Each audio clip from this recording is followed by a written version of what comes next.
Allez, bonjour à tous, lundi 17 mars, j'espère que vous allez bien et on est parti pour le point crypto de début de semaine avec ce matin Bitcoin à 83 500 $, Ethereum toujours à peu près dans les mêmes niveaux, 1900 $ ce matin, et globalement un marché crypto qui a quand même bien digéré la baisse des dernières semaines, avec quelques cryptos qui commencent à remonter, même si pour le moment, il faut se le dire, il se passe quand même pas grand chose sur le marché.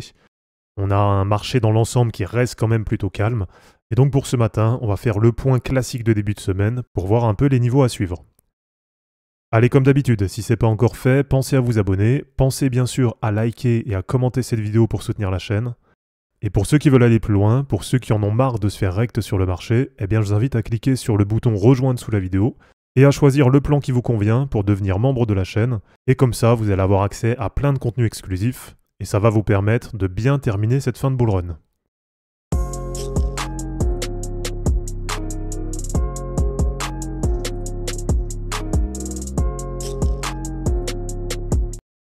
Allez, tiens, ça fait un moment qu'on n'est pas allé sur CoinMarketCap. On va commencer par un point global, là déjà un ensemble de marchés.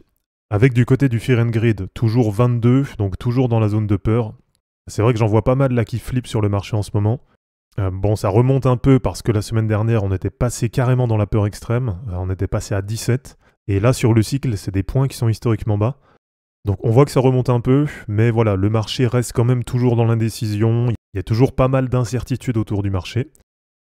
Et on a pour l'instant toujours un marché qui est bien dominé par Bitcoin, avec pour le moment 20 sur l'indice de la Altcoin Season. Donc on a en fait que 20 cryptos du top 100 qui surperforment Bitcoin sur une période de 90 jours. Donc finalement, sur ce début d'année 2025, il y a très peu de changements par rapport à ce qu'on a vu en 2024, avec toujours un Bitcoin qui surperforme la plupart des altcoins. Et justement, du côté du CMC100, donc de l'indice qui représente les 100 plus grosses cryptos sur CoinMarketCap, eh bien on a l'indice qui est de retour à 165, et donc globalement deux retours sur les mêmes niveaux qu'en mars 2024.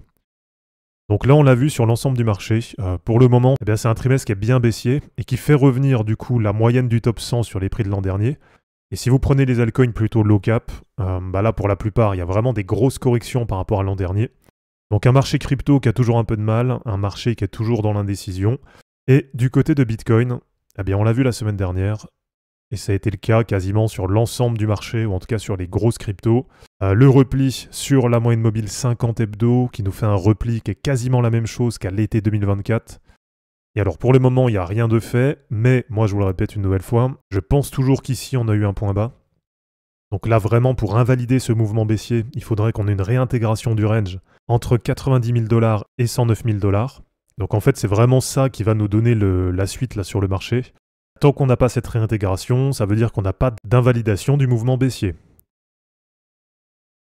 Donc là pour le moment du côté de Bitcoin, vraiment le seul niveau qui va nous intéresser, ça va être pourquoi pas cette réintégration du range. Et alors sur une autre charte de Bitcoin, je vous ai aussi tracé ce long canal ascendant. Alors non pas forcément pour dire qu'on est sur le bas du canal, même si effectivement, voilà, moi je continue de penser qu'à chaque fois qu'on arrive sur le bas de canal, ça reste des opportunités. Mais ce que je voulais aussi vous montrer là, c'est qu'on a quand même un Bitcoin qui fait une énorme performance sur le cycle. Parce que hier, quand j'ai fait la vidéo sur le suivi des indicateurs, j'ai vu passer plusieurs commentaires qui me disaient qu'il n'y avait pas eu de bull run. Alors là, juste si vous regardez ça, vous voyez bien que sur Bitcoin, il y a une vraie dynamique haussière et il y a un vrai bull run qui est lancé depuis un moment. Et si on fait un point sur les market cap, déjà sur la totale 1, donc sur le market cap total des cryptos, là c'est quand même positif, avec pour le moment sur ce début de semaine la réintégration du canal descendant. Alors, je ne vous refais pas non plus tout l'historique des dernières semaines, mais là aussi, on a vu la touchette sur la moyenne mobile 50, donc une nouvelle fois dans la même situation qu'en août-septembre 2024. Et donc sur cette semaine, les niveaux à surveiller sur le market cap crypto. Voilà, donc ça va être très simple. Le niveau bas, eh bien, ça va être à peu près le niveau actuel. Donc réussir à rester dans ce canal, ça va être vraiment l'objectif sur la semaine. Et en même temps, réussir à tenir cette moyenne mobile 50 en hebdo. Et pour l'objectif haut, là, ça va être pour les prochaines semaines, à part si on a une grosse bougie d'impulsion haussière. Mais pour le moment, il y a toujours un marché qui est quand même assez mou. Donc il n'y a pas non plus de raison qu'il y ait d'énormes bougies à la hausse. Et donc pour le niveau haut, eh bien, ce qu'on va viser pour les prochaines semaines, ça va être le retour sur le haut du canal, en fonction de quand on arrive dessus, entre à peu près 2900 milliards et on va dire les 0,618 de Fibo à 2770 milliards de dollars. Alors, sur la Total 3, sur les altcoins, là c'est pareil, c'est même un peu plus positif. Bon, puisqu'on a eu aussi, bien sûr, la touchette sur la moyenne mobile 50 hebdo. On avait eu aussi le canal descendant qui avait bien tenu en support. Donc c'était du coup un peu plus positif pour une fois, j'ai envie de dire, voilà, même peut-être pour la première fois depuis très longtemps, sur la totale 3 que sur la totale 1. Donc en gros, un peu plus positif sur les altcoins que sur Bitcoin.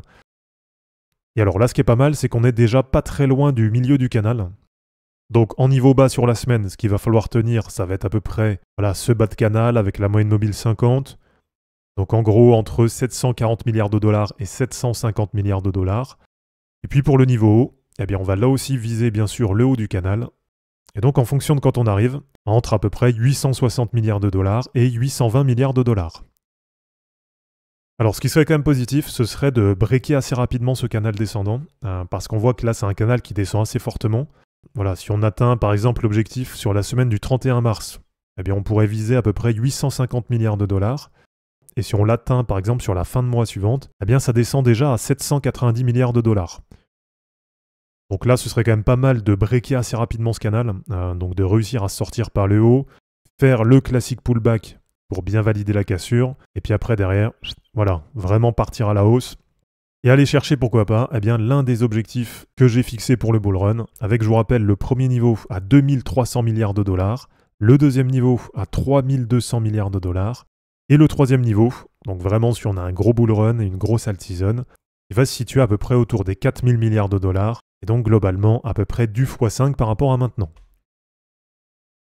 Allez, d'ailleurs en passant, j'y pense, en termes de stratégie, une nouvelle fois, je vous refais un point dessus. Donc si, pour moi, on peut viser, pourquoi pas, 4000 milliards de dollars pour l'objectif haut sur la totale 3. Ça fait à peu près du x5 par rapport à maintenant, en objectif qu'il est possible de viser pour un ATH sur la moyenne des altcoins. Alors, une nouvelle fois, je le répète, je le précise, parce que je vois déjà venir les commentaires, mais si l'ensemble du marché fait x5, ne vous attendez pas à faire x5. Quand on était un peu en haut comme ça, je vous disais que si je faisais à peu près entre x2, x2,5, voire maximum x3, ce serait déjà pas mal. Donc le x5, c'est vraiment le maximum du marché si vous vendez tout à l'ATH. Alors bien sûr, dans le tas, il y aura des cryptos qui feront du x10, mais par contre, il y aura des cryptos qui feront que du x2. Donc il y a aussi tout ça à prendre en compte. Et bien sûr, vous n'allez pas réussir à tout vendre à l'ATH. Vous allez faire des conneries, puisqu'il y a une partie que vous n'allez jamais vendre et vous allez les garder indéfiniment. Donc là, si vous vendez par exemple 30% de votre wallet ici, eh bien pour continuer, vous aurez plus que 70% de votre wallet qui sera exposé. Et puis si vous vendez par exemple 40% ici, eh bien même si vous vendez une partie à l'ATH, finalement vous aurez vendu que 30% à l'ATH.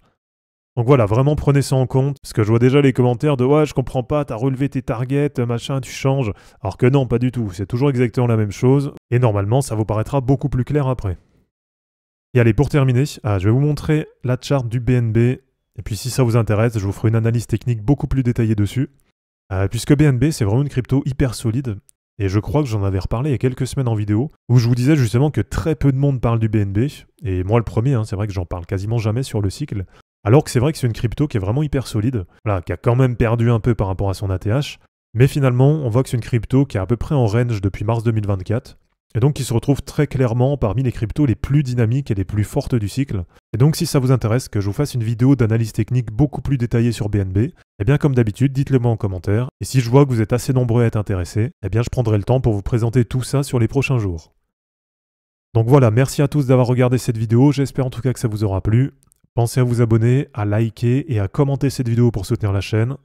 De mon côté, je vous mets tout ça en ligne, je vous souhaite un bon début de semaine et je vous dis à bientôt. Ciao.